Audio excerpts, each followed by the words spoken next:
अन्याय म्हणजे आता हा शोधावा लागेल, कारण का मराठी असणे हाच आमच्यावरती अन्याय आहे असं आम्हाला वाटतं. आम्ही न्यायासाठी झटतो आहे. इथं जर परप्रांतीय किंवा कोणी असते तर त्यांना पटकन न्याय मिळाला असता असं आमचं म्हणणं आहे. फिरणार नाही आम्ही, इथं मग जळून मरणार. फक्त झिटणार जाणार नाही कुठे. आम्हाला इथं दिलं तर ठीक आहे, नाही तर माझा एकच पर्याय आहे, मला मरायचं आहे बस.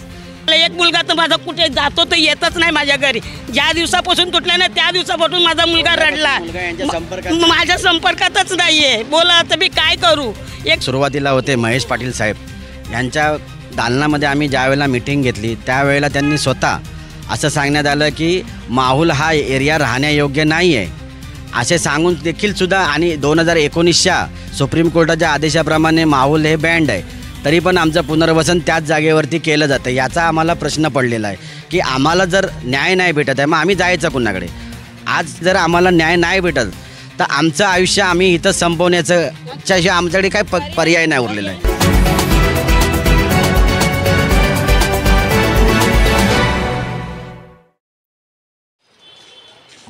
नमस्कार, बातमीकारमध्ये आपलं सर्वांचं स्वागत आहे. प्रशासन कठोर आहे असं म्हणतात आणि खरोखरच कुठेतरी प्रशासन कठोर असल्याचा एक अनुभव आपल्याला येतो आहे. आपण आता शिवडी विभागात उभे आहोत. या ठिकाणी गुप्तावाडी या ठिकाणी असलेली 17 घरं, SRAमधली घरं, झोपडपट्टी म्हणून दर्शवलेली घरं आणि पात्र घरं महानगरपालिकेतर्फे तोडण्यात आली. आपण ही दृश्य पाहू शकता. ही मोठ्या प्रमाणात इथे तोडक कारवाई झालेली आहे. परंतु 1995च्या अंतर्गत पात्र असलेली ही घरं त्यांना कुठेतरी पुनर्वसन केलं पाहिजे. हे सर्व असताना कुठेतरी अन्यायग्रस्त मंडळी आपल्यासोबत उभे आहेत. नेमकं आपण त्यांच्या व्यथा जाणून घेण्याचा प्रयत्न करतो आहे.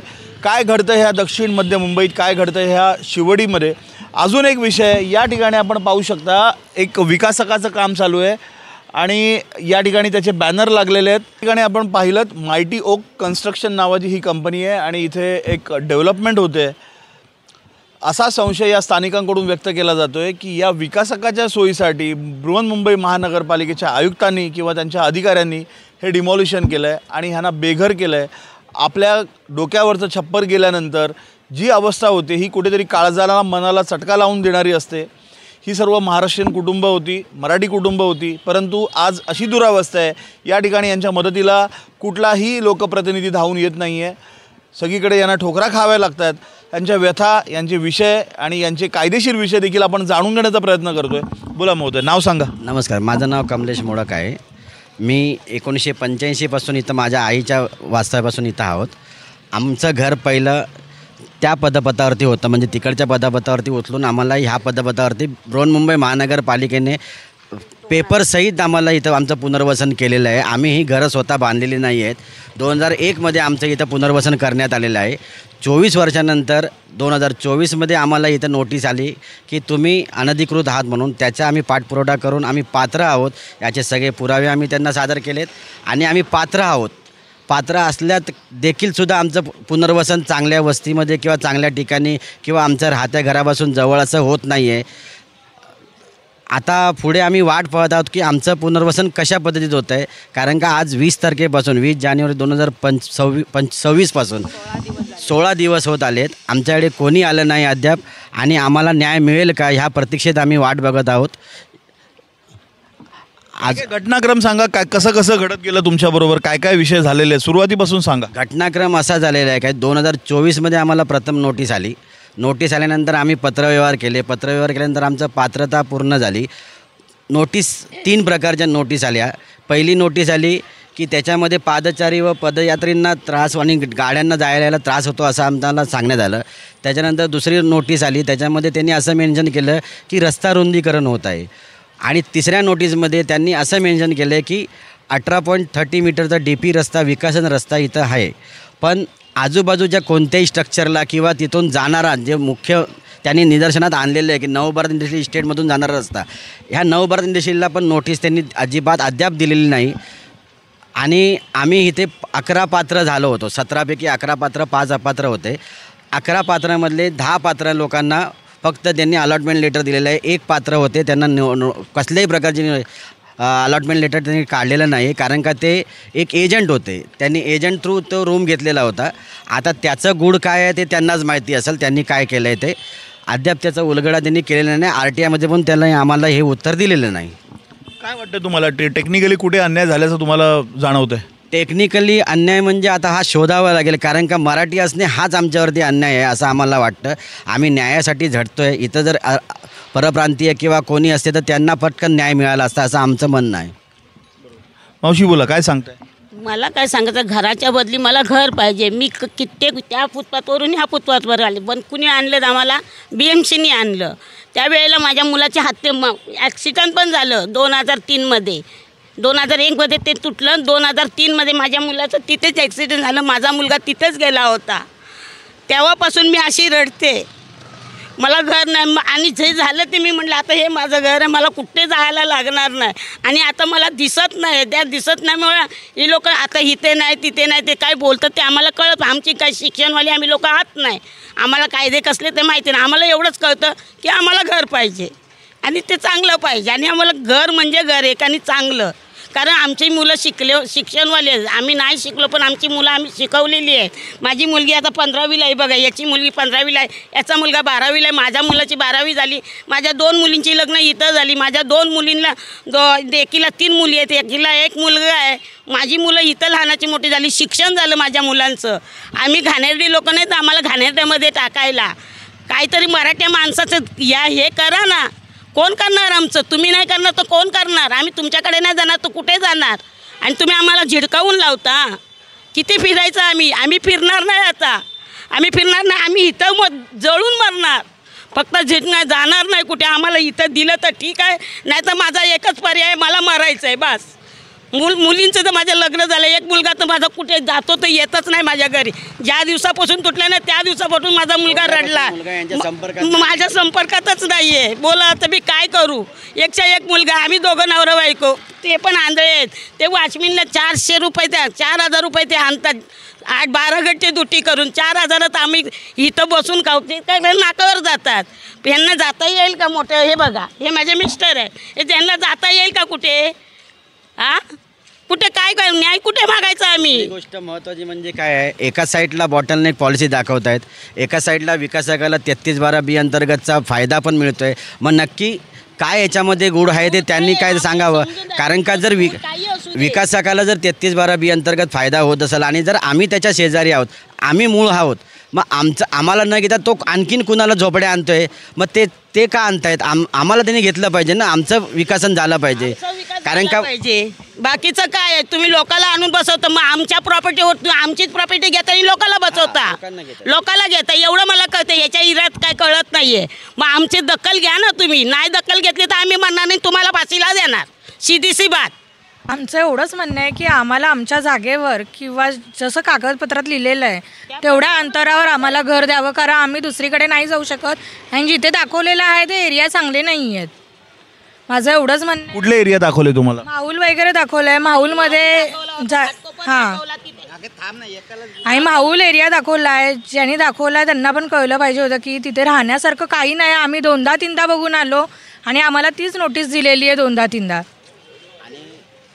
वॉर्ड ऑफिसर जे सुरुवातीला होते महेश पाटील साहेब, यांच्या दालनामध्ये आम्ही ज्यावेळेला मिटिंग घेतली त्यावेळेला त्यांनी स्वतः असं सांगण्यात आलं की माहूल हा एरिया राहण्यायोग्य नाही आहे असे सांगून देखील सुद्धा, आणि 2019च्या सुप्रीम कोर्टाच्या आदेशाप्रमाणे माहूल हे बँड आहे, तरी पण आमचं पुनर्वसन त्याच जागेवरती केलं जातं. याचा आम्हाला प्रश्न पडलेला आहे की आम्हाला जर न्याय नाही भेटत आहे मग आम्ही जायचं कुणाकडे? काल आम्ही सन्माननीय एकनाथजी शिंदेसाहेब यांचे PA सूर्यकांत पाटील साहेब यांची भेट घेतली. तर त्यांच्या PAंनी उपायुक्त परिमंडळ 2 प्रशांत सकपाळे साहेब यांच्याशी फोनवरती वार्ता केली. त्यांनी आम्हाला काल भेटायला बोलवलं होतं. त्या संदर्भात आम्ही गेलो पण तिथं आमची भेट नाही झाली. आज त्यांची प्रत्यक्षात भेट झाली. तर त्यांनी आम्हाला सांगितलं की तुम्ही आम्हाला PAP सदनिका आणून दाखवा, आम्ही तुमचं पुनर्वसन तेथे करतो, अन्यथा तुम्ही कंपन्सेशन घ्या. आम्ही कुठून PAP आणणार? कारण का आम्हाला तर काय BMC देणार नाही, दाखवणार नाही अशा पेपरावरती बाबा कुठं आहे नाही काय. तर आम्ही कुठून आणायचं? आम्ही जायचं कुणाकडे आणि दाद मागायची कुणाकडे? आता आमच्याकडे शेवट असं आहे की जर आम्हाला न्याय नाही भेटत तर आमचं आयुष्य आम्ही इथं संपवण्याच्याशिवाय आमच्याकडे काय पर्याय नाही उरलेला आहे. कारण का आणि मराठीचा जो मुद्दा आहे, आम्ही सर्व मराठी भाषिक आहोत, मग मराठी नेते गेले कुठं? त्यांचं काय आहे. आणि तुमच्या स्थानिक नगरसेवक, स्थानिक आमदार, स्थानिक खासदार यांच्याकडे तुम्ही तक्रारी केल्यात का? ही व्यथा तुम्ही तिकडे मांडायचा प्रयत्न केलात का? स्थानिक नगरसेवकांकडे आम्ही गेलो, आमदारांकडे पण गेलो, त्यावेळेला त्यांनी आम्हाला थोडीफार मदत केली, पण त्याच्यानंतर आम्हाला अद्याप काय मदत झालेली नाही आहे. आम्ही त्यांच्या मदतीची वाट बघत आहोत की आम्हाला कधी मदत त्यांची भेटेल, कारण का तेच आता सगळे करविता आहेत, त्यांच्याच आशेवरती आहोत, त्यांच्याच तेच मायबाप आहेत आमचे. बघूया आता कधी आमची व्यथा तुमच्यामार्फत पोचून त्यांना जाग येते आणि आमच्यापर्यंत येत आहेत ते. तुमच्या मार्फत आमची व्यथा समजली त्यांना तर आमच्यापर्यंत येतील. त्यांना समजायचं गरजेचं आहे आता. आणि एका साईडला विकासकाला न्याय आहे. हां. एका साईडला विकासकाला न्याय कोणत्या पेपरमध्ये आम्ही RTI वगैरे टाकलेले आहेत, तर त्या संदर्भात पण आम्हाला माहिती दिली जात नाही, अर्धवट माहिती दिली जाते.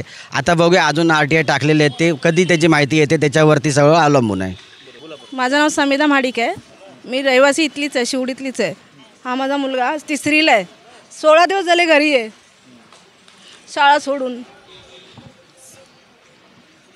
आपण ही दृश्य पाहू शकता. ही लहान लहान मुलं, ही शाळेतली मुलं, शिकणारी मुलं, कुठेतरी देशाचं भविष्य ठरणारी मुलं ही आज रस्त्यावरती या अपुऱ्या स्ट्रीट लाईटच्या अंधाराखाली, उजेडाखाली इथे अभ्यास करण्याचा प्रयत्न करत आहेत.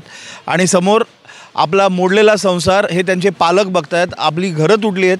हे दुःख कुठेतरी अनावर होतं ह्या मंडळींना, परंतु स्थानिक नेत्यांना, स्थानिक नगरसेवकांना, स्थानिक आमदार, स्थानिक खासदारांना या विषयाची गांभीर्याने दखल घेण्याची इच्छा होत नाही आहे.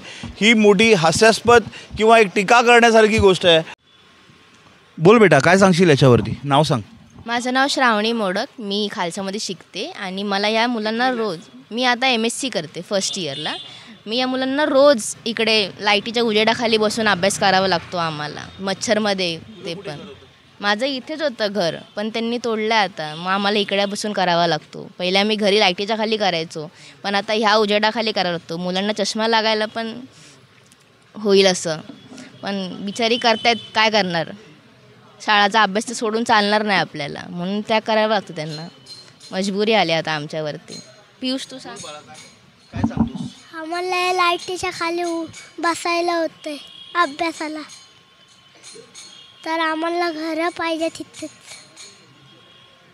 तू सांग बाळा, काय सांगतो? माझं नाव श्रेयस शैलेश मोडक. माझं शाळेचं नाव प्रबोधनकार ठाकरे शिवडी मराठी स्कूल. माझ्या शाळेत जरा मला जायला भेटत नाही आहे, कारण की या घर तुटल्यामुळे इथंच राहावं लागतं आणि एक तर अभ्यास पण होत नाही आणि शाळेत शिकवतात पण आम्हाला लक्ष देता येत नाही आणि या लाईटीखाली अभ्यास करावा लागतो आणि खूप मच्छर चावतो इथं बसून. मच्छरचा त्रास पण होतोय. हो. सीताराम पलटुराम मुराई मार्ग व नवभारत इंडस्ट्रियल इस्टेटमधून जाणारा रस्ता 18.30 मीटर रस्ता विकासन नियोजन रस्ता आहे. त्या संदर्भात पालिका F साऊथ दक्षिण विभाग यांच्यामार्फत आम्हाला कळविण्यात आले की रस्ता पूर्णतः कंप्लीट झालेला आहे, बनून तयार आहे. फक्त 17 झोपड्यांमुळे तो रस्ता अपूर्ण झाला आहे, त्याच्यामुळे आम्ही तुमचे घरं निष्कासन करत आहोत. पण प्रत्यक्षात जर तुम्ही नजर टाकलात आणि बघितलात तर त्या रस्त्याचं पुढं कोणत्याही पद्धतीचं काम नाही झालेलं आहे आणि त्यालाही कोणत्या पद्धतीची नोटीस नाही दिलेली आहे. जर खरोखरच विकासन रस्ता असेल तर पालिकाने आम्हाला सांगावं की विकासन रस्त्याच्या आड आल्यामुळे आम्ही तुमचं निष्कासन करत आहोत आणि आमचं पुनर्वसन चांगल्या ठिकाणी करत आहोत, आम्ही मान्य करू. आता हे रस्ता पण ऑलरेडी 2024मध्येच बनून झालेला आहे. त्याचा कपस्टोन वगैरे पण टाकून झालेलं आहे, गटर लाईन टाकून झाले. आता जर विकासन रस्ता वाढवायचा असेल तर जो खर्च हा आमच्या टॅक्समधून केलेला आहे, जो रस्ता बनवला तो परत त्याचं नुकसान करून परत नवीन रस्ता बनवणार का? एवढंच आहे. या ठिकाणी मराठी माणूस म्हणून आपण त्यांच्याकडून हक्काने मतं मांडतो आणि मराठी माणसाला जागवण्याचा प्रयत्न केला जातो आहे, परंतु या ठिकाणी कोणाची दखल घेतली जात नाही आहे. माननीय महानगरपालिका आयुक्त यांना धुडकावून लावत आहेत. PAPची घरं आम्ही आणायची कुठे अशी उत्तर देत आहेत. 3 वेळा वेगवेगळ्या प्रकारच्या नोटीस दिल्या जात आहेत. कुठेतरी या विकासकाच्या फेवरने काम केलं जातं आहे, परंतु या 17 तुटलेल्या घरांच्या मागे कोण ठामपणे उभं राहायला मागत नाही आहे. मुंबईतील ही मराठी माणसाची दुरावस्था झाली आहे असं आपण म्हणू शकतो. अशाच मुंबईतील ज्वलंत घडामोडी, ताज्या घडामोडी, महत्त्वाच्या बातम्या, मध्यमवर्गीयांच्या बातम्या, गोरगरिबांच्या बातम्या पाहण्यासाठी पाहत राहा बातमीगार. कॅमेरा पर्सन अल्पेश पवारसह मी अभिषेक शिंदे, बातमीगार चेहरा मुंबईचा. मुंबईतील अशा नवीन घडामोडी जाणून घेण्यासाठी बातमीकार न्यूज चॅनलला लाईक, शेअर, कमेंट आणि सबस्क्राईब करा आणि बेल आयकॉनला क्लिक करून ऑल करायला विसरू नका.